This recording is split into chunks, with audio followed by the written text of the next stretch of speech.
The sky above Kepler 442b burned with an unnatural purple light as Ambassador Zythen watched his world die. From the highest tower of the capital city, he could see the dark shapes moving across the horizon like a plague of living metal and flesh. The Void Swarm had come to his people 3 months ago, and now less than half of the Velnari population remained alive.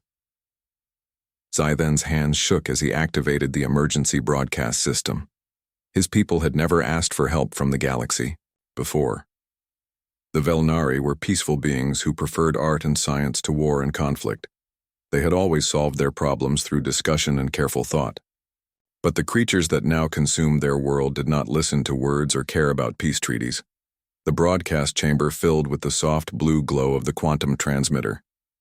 Zythen looked at the recording device and tried to find the right words. How could he explain the horror that had befallen his people?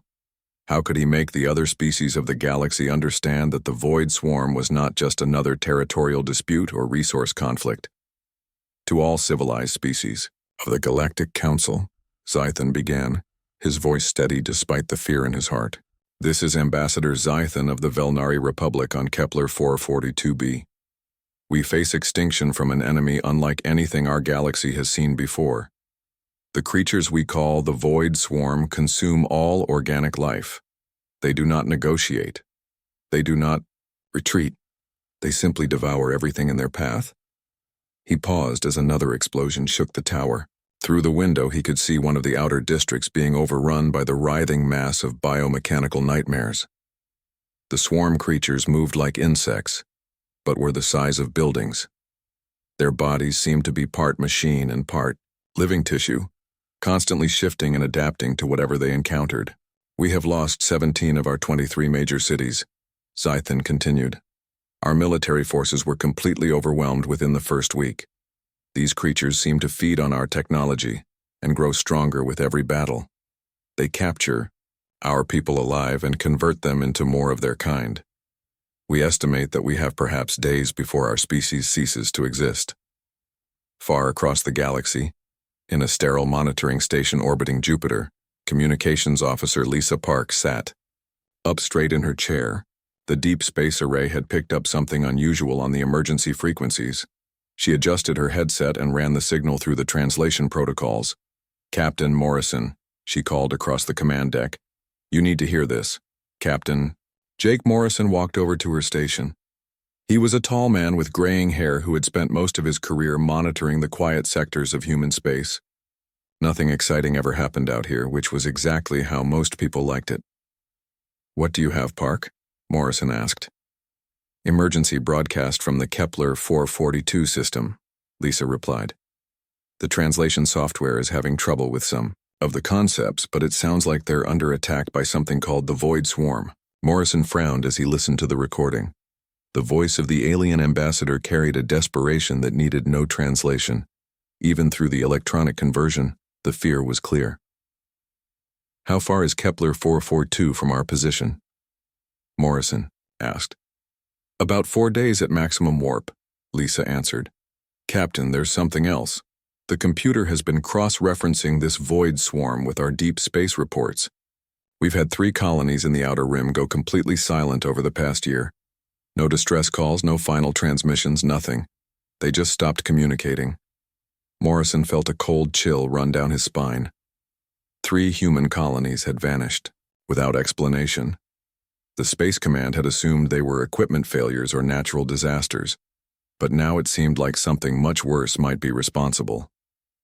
Get me Admiral Sullivan on Priority 1, Morrison ordered. While Lisa worked to establish the connection, Morrison continued listening to the alien broadcast. The Velnari ambassador described creatures that sounded like something from humanity's worst nightmares. Biomechanical entities that consumed entire populations and converted them into more of their kind. The description reminded Morrison of old Earth legends about zombies and body snatchers. The main screen flickered to life, showing the stern face of Admiral Kate Sullivan. She was known throughout the human fleet as someone who made quick decisions and never backed down from a fight. What's the emergency, Captain? Sullivan asked.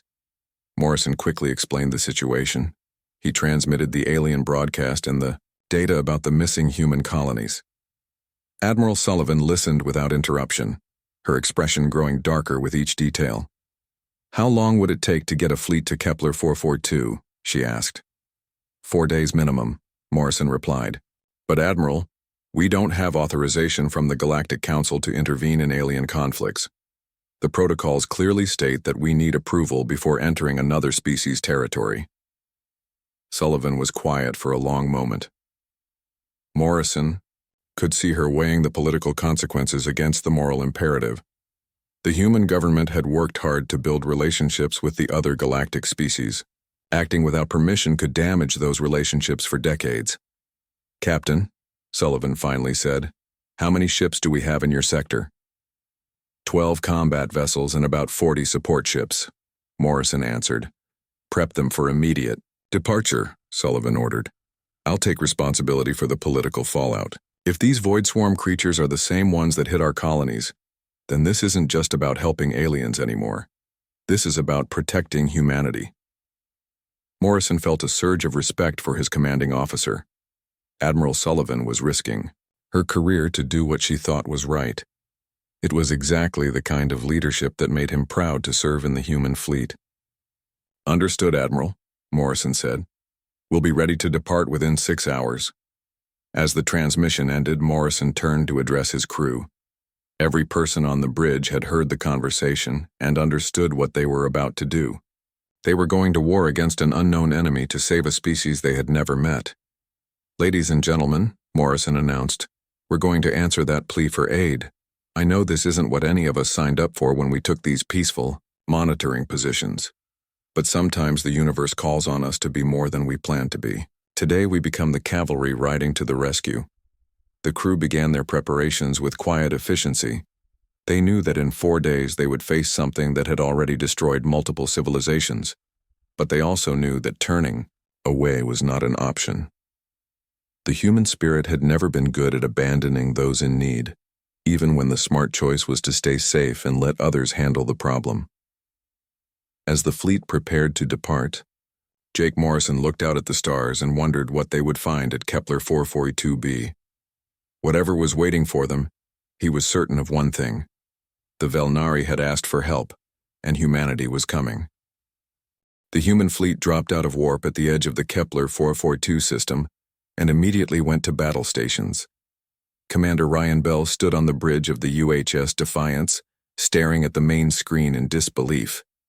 The planet that should have been blue and green was now covered in a writhing mass of dark purple and black. Massive structures that looked like a cross between buildings and living organisms covered the surface. "My God," whispered Lieutenant Helen Scott from the pilot station. "What happened to this place?" Captain Morrison's voice came through the communication system from his ship. "All vessels maintain formation and scan for survivors. Whatever did this is probably still down there." Commander Bell ordered his science officer to begin detailed scans of the planet. The readings that came back made no sense. The atmospheric composition was completely wrong for a world that had supported life just a few months ago. The air was now filled with toxic compounds that would kill most known species within minutes. "Sir," the science officer reported, "I'm detecting massive biomechanical structures across the entire planet's surface. They appear to be processing organic matter on an industrial scale. I'm also picking up what might be survivors in some kind of underground shelters." Bell nodded grimly. "Prep the dropships. We're going down there to get those people out."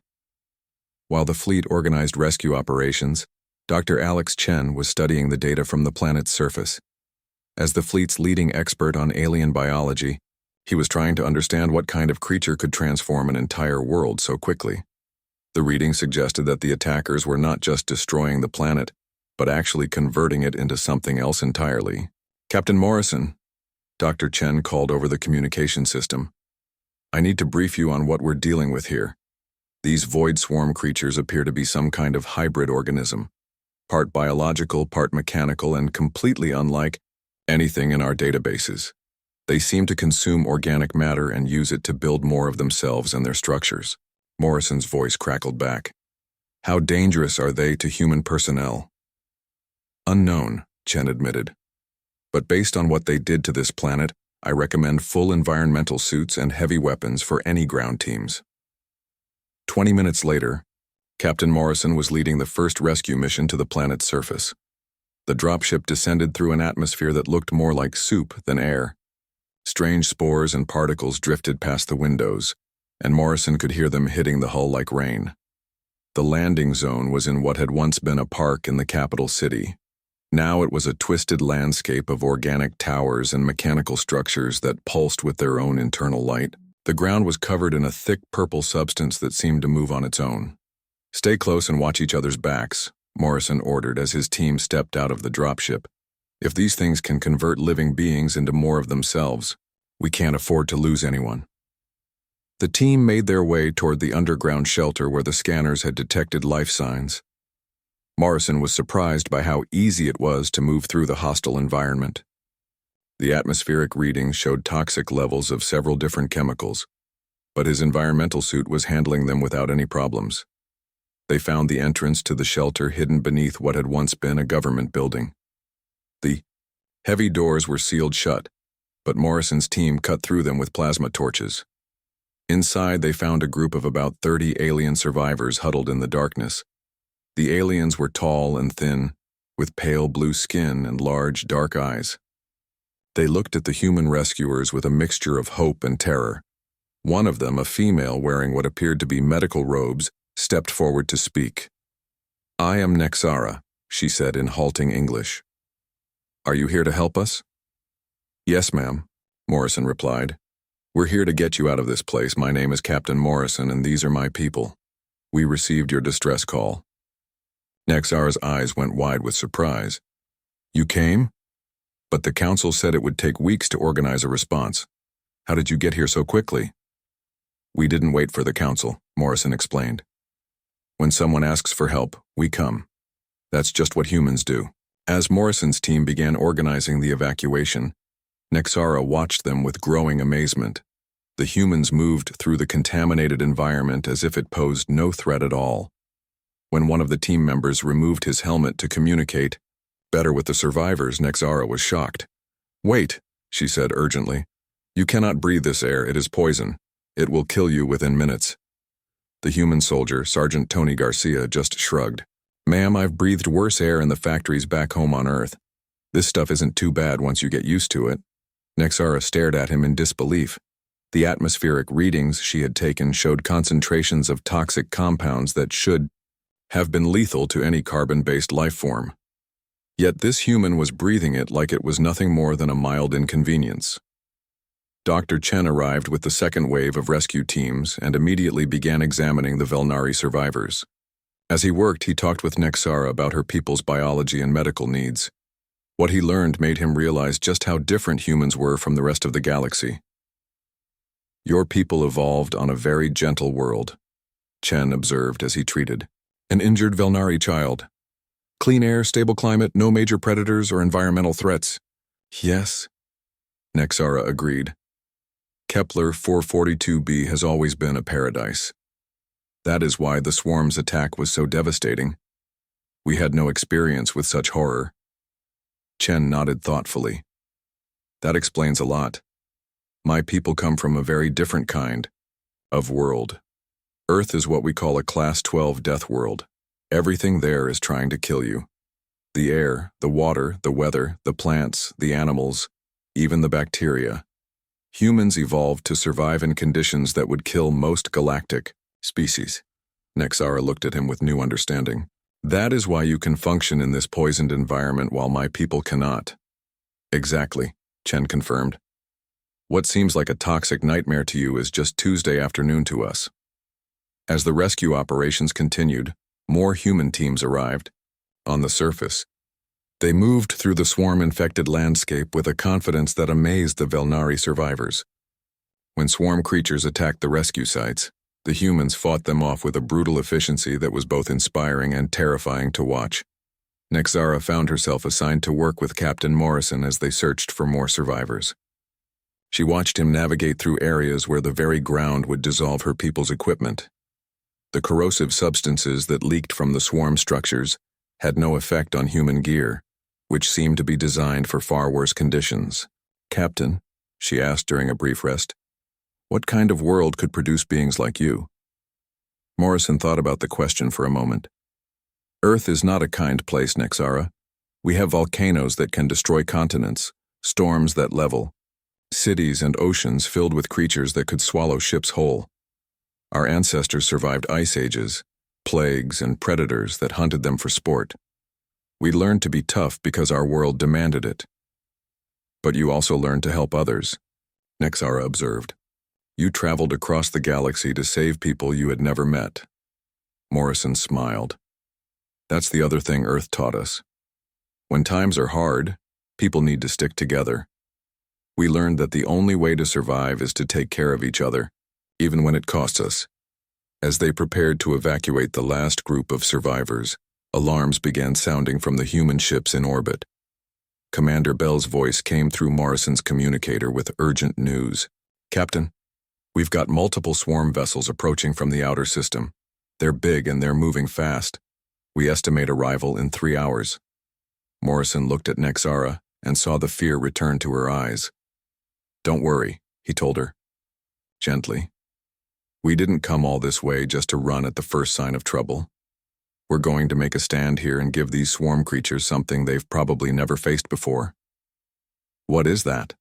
Nexara asked. Morrison's smile was grim, but determined.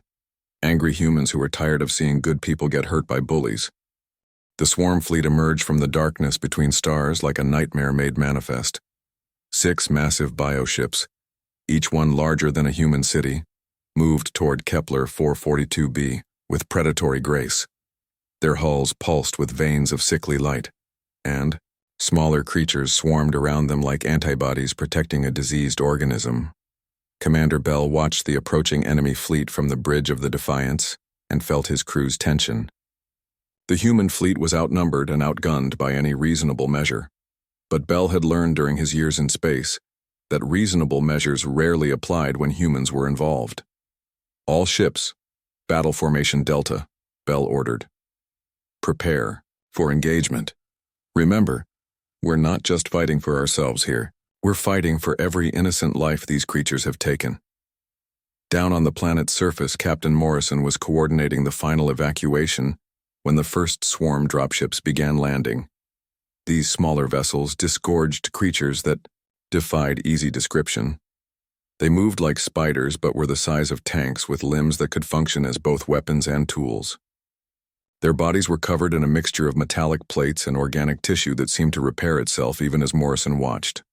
"All teams, fall back to the evacuation zones," Morrison ordered. "We're about to have company." Sergeant Maria Rodriguez and her squad were covering the retreat from a ruined building when the first wave of swarm creatures reached their position. The things moved with unnatural speed, their multiple limbs allowing them to climb walls and navigate debris as easily as walking on flat ground. "Open fire," Rodriguez commanded. The human weapons tore into the swarm creatures with devastating effect. But what should have been fatal wounds simply closed up within seconds. The creatures kept coming, seemingly immune to pain or fear. "Switch to incendiary rounds," Rodriguez ordered. "Let's see how they like a little fire." The burning ammunition had a much more pronounced effect. The swarm creatures recoiled from the flames, their regenerative abilities apparently unable to cope with continuous thermal damage. Rodriguez noted this weakness and passed the information to other units. Meanwhile, Lieutenant Colonel Ben Carter was leading a flanking action against a larger group of swarm creatures when he noticed something strange. The creatures were coordinating their attacks with perfect precision, as if they shared a single mind. But when Carter's squad split up and attacked from multiple directions simultaneously, the creatures seemed confused and disoriented. "These things have some kind of hive mind," Carter reported over the communication system, "but they're not good at handling chaos. If we can hit them with unpredictable attacks, we can disrupt their coordination." Dr. Chen, who was monitoring the battle from the medical station, made his own disturbing discovery. When he analyzed tissue samples from destroyed swarm creatures, he found that they were partially constructed from the converted remains of previous victims. The creatures were literally made from the people they had consumed. "Captain Morrison," Chen called urgently. These things aren't just killing the Velnari, they're turning them into more swarm creatures. Every person they capture makes them stronger. This revelation sent a chill through the human forces. They were not just fighting an army, but a plague that grew stronger with every victory. The stakes were higher than anyone had realized. Engineer Nicole Wright was working to establish a defensive perimeter when she noticed that the swarm creatures were trying to interface with human technology. But instead of being able to control or corrupt it, they seemed to be having trouble understanding how it worked. These things are used to dealing with standard galactic technology, Wright observed. But our stuff is built different. It's designed to work in conditions that would destroy most other equipment. Wright began reverse engineering captured swarm biotechnology, much to the horror of the Velnari medic Nexara, who was working alongside her. "How can you touch those things?" Nexara asked, watching Wright handle swarm components with her bare hands. "They are contaminated with the essence of death itself." Wright looked at her with genuine confusion.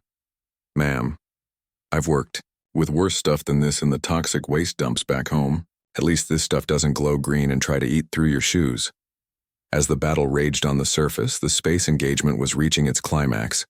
The human fleet, though outnumbered, was proving to be far more adaptable than the swarm ships expected.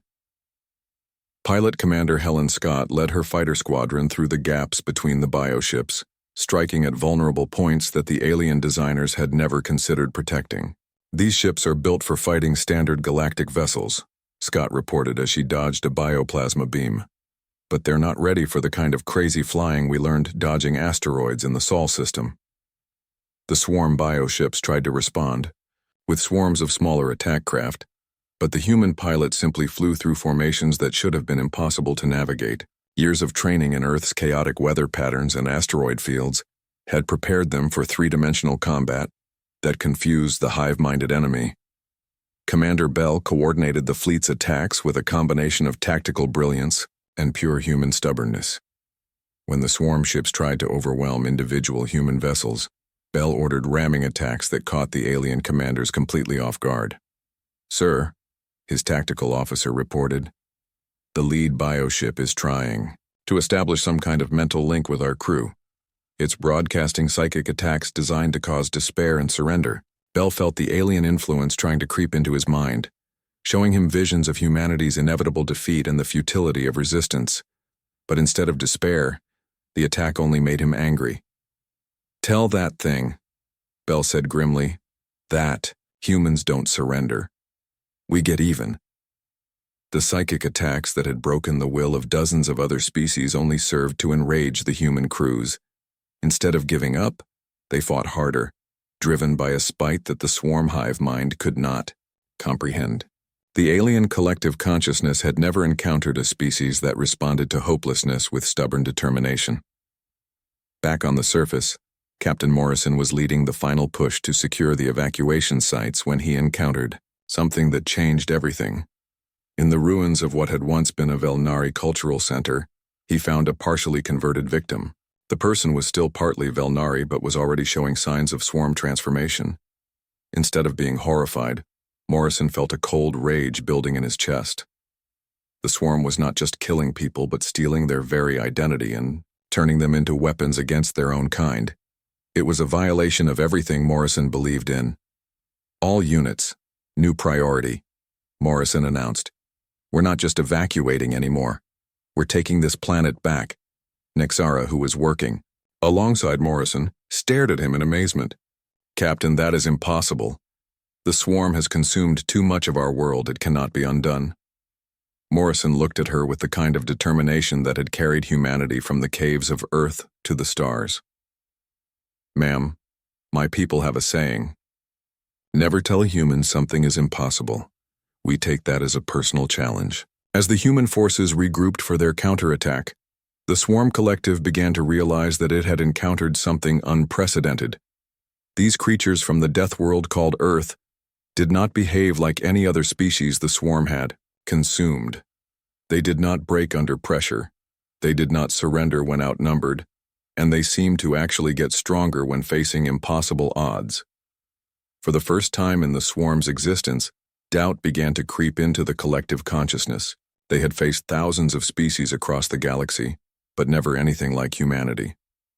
The humans fought with a combination of tactical skill and pure bloody-minded refusal to give up that the hive mind found impossible to understand or counter. The tide of battle was about to turn, and the swarm was about to learn why the rest of the galaxy had learned to fear the children of Earth. The reinforcements from the Galactic Council arrived just as the human counterattack was gaining momentum. Admiral Carl Brooks coordinated the combined fleet from the bridge of his flagship, watching in amazement as ships from 12 different species joined the battle against the Void Swarm. The Zephyrian crystal ships gleamed like jewels as they took positions in the fleet formation. The massive Corvan dreadnoughts moved with ponderous dignity toward the enemy. Sleek Alteran vessels darted between the larger ships like silver fish. It was the largest multi-species fleet assembled in over a century.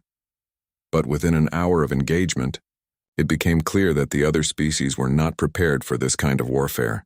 The Zephyrian ships, built for elegant space battles between civilized opponents, found their crystal hulls being dissolved by swarm bioacid. The Corvan dreadnoughts, designed to overwhelm enemies with superior firepower, discovered that the swarm ships simply absorbed their energy weapons and grew stronger. Human vessels, Admiral Brooks called over the communication system. We need you to take point on this engagement. Our weapons and tactics aren't effective against these creatures. Commander Bell acknowledged the order with grim satisfaction. Understood, Admiral. All human ships move to attack formation. Time to show these things what we learned fighting pirates in the Outer Rim. The human fleet pushed forward their ships designed for brutal, close-range combat in hostile environments.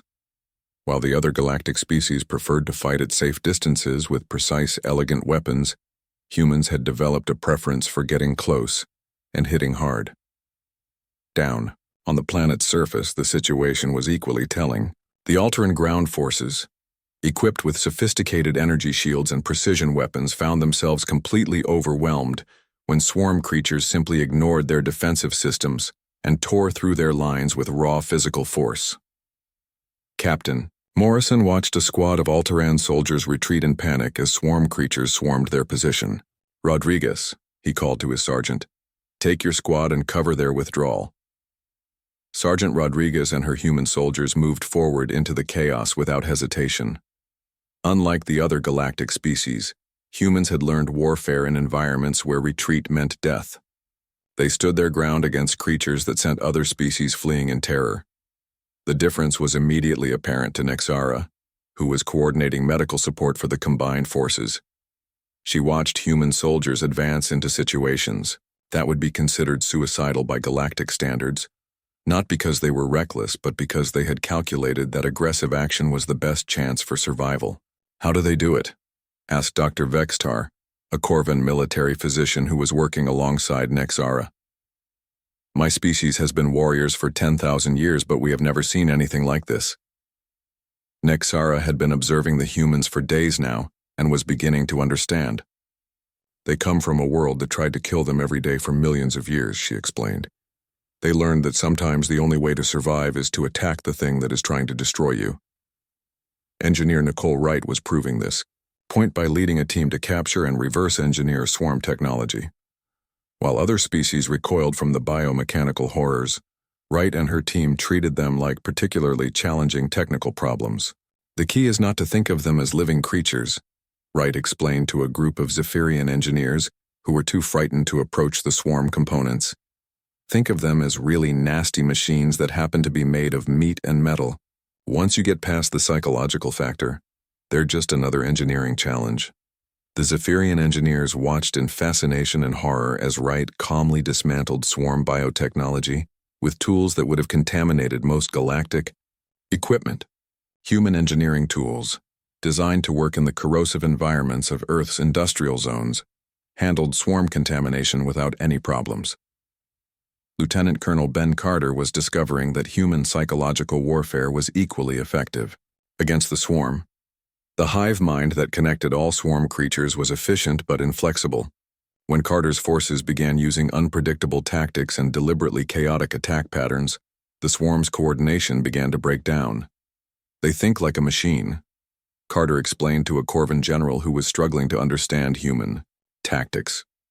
Machines are predictable, but humans learned to be unpredictable because our world was always throwing unexpected problems at us. The most dramatic example of human adaptability came when Pilot Commander Helen Scott led a combined squadron of human and alien fighters against the swarm bioships. The alien pilots, trained in precise formations and calculated maneuvers, found themselves unable to cope with the chaotic nature of the battle. All non-human pilots maintain safe distance and provide covering fire, Scott ordered. Human squadron, follow my lead. We're going inside. The alien pilots watched in amazement as the human fighters dove directly into the biomechanical structures that surrounded the swarm ships. These formations, designed to confuse and trap enemy vessels, were navigated by human pilots as if they were simple obstacle courses. How are they doing that? Asked Squadron Leader Zephyron of the Altaran forces. They trained in asteroid fields, Scott's wingman explained casually as he corkscrewed through a formation that should have been impossible to navigate. This stuff is actually easier than flying through a solar storm in the Sol system. The psychological impact on the swarm was becoming apparent. For the first time in their existence, the collective consciousness was encountering doubt and confusion. The hive mind that had conquered hundreds of worlds was being systematically disrupted by an enemy that refused to behave according to any logical pattern. Dr. Chen was monitoring the swarm's biosignatures when he noticed something remarkable. The hive mind is starting to fragment, he reported to the fleet command. Their collective consciousness can't process the chaos that human tactics are creating.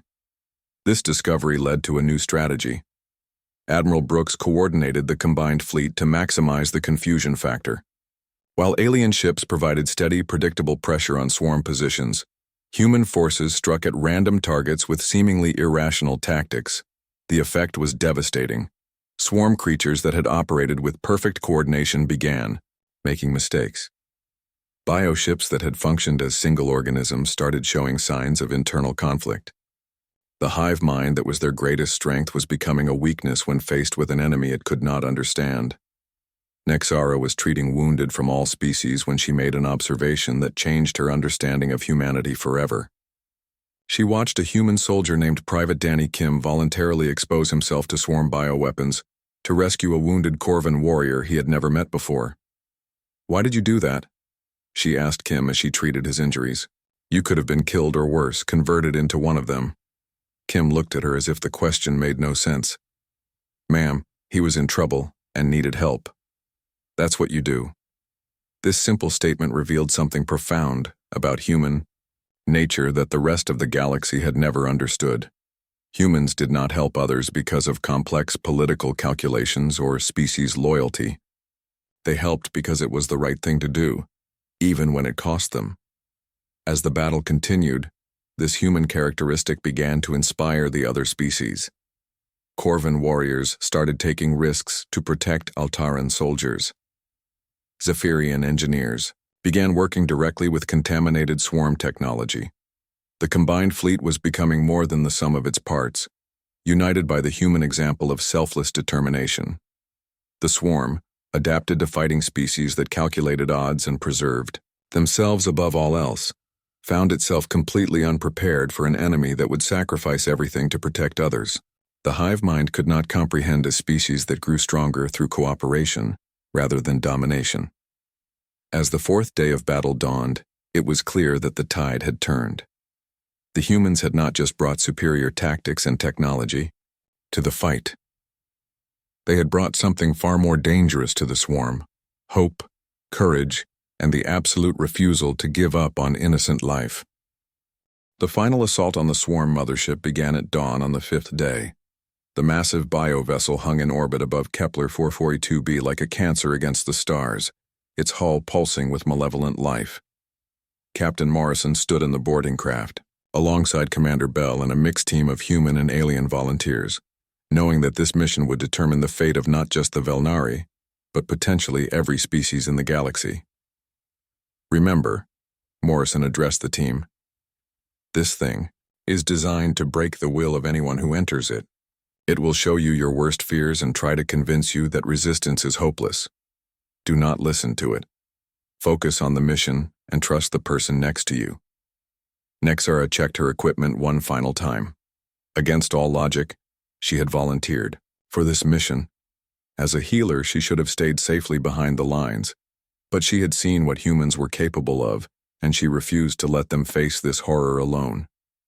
"I still think this is madness," muttered Dr. Vextar, the Corvin physician who had also volunteered. "Boarding a swarm vessel is suicide." "Maybe," Morrison replied calmly. "But my people have a long history of doing impossible things. Today we add one more to the list." The boarding craft cut through the mothership's biomechanical hull with concentrated plasma beams. The moment they breached the exterior, the ship's atmosphere was flooded with a cocktail of psychoactive compounds designed to induce despair and hopelessness. Most species would have been incapacitated within seconds. The humans simply activated their air filtration systems and kept moving. Years of exposure to Earth's naturally toxic atmosphere had given them immunity to most biological weapons. What would have been devastating to other species was merely an inconvenience to the children of a death world. The interior of the swarm mothership was a nightmare landscape of living walls and corridors that pulsed like arteries. Biomechanical components grew directly from the floor and ceiling, and the air was thick with spores that tried to attach themselves to any living tissue they encountered. "Stay close and watch for ambush points," Bell ordered as they moved deeper into the ship. "This place is designed to confuse and disorient intruders." But the humans navigated the twisted passages with surprising ease. Their brains, evolved to find patterns in Earth's chaotic environments, were able to map the seemingly random layout of the ship. What appeared to be complete chaos to other species was just another puzzle for human minds to solve. Engineer Nicole Wright was analyzing the ship's biomechanical systems as they advanced. "This is incredible," she reported. "The entire vessel is essentially one giant organism. But it's also a machine. The level of integration between organic and mechanical components is beyond anything we've ever seen. Can you shut it down?" Morrison asked. "Maybe," Wright replied. "If I can find the central processing core, I might be able to introduce a virus that will disrupt the ship's biological functions." As they moved deeper into the mothership, the swarm's psychological attacks intensified. The walls began showing images of Earth burning, of human colonies being consumed by the void swarm, of everything they cared about being destroyed. Other species would have been paralyzed by despair. The humans just got angrier. "Nice try, Sergeant," Rodriguez said to the walls as they displayed images of her hometown being overrun. "But you picked the wrong species to try to scare. We've seen worse things in our own history books." The hive mind was beginning to understand that its psychological weapons were not just ineffective against humans, but were actually making them more determined. This was completely outside its experience. Every other species the swarm had encountered had broken under the weight of hopelessness. Humans seemed to feed on it. Lieutenant Colonel Carter led a flanking team through what appeared to be the ship's digestive system. The passages were lined with acid-secreting organs that dissolved most materials on contact. But human equipment, designed for the corrosive environments of Earth's industrial zones, held up against the biological assault.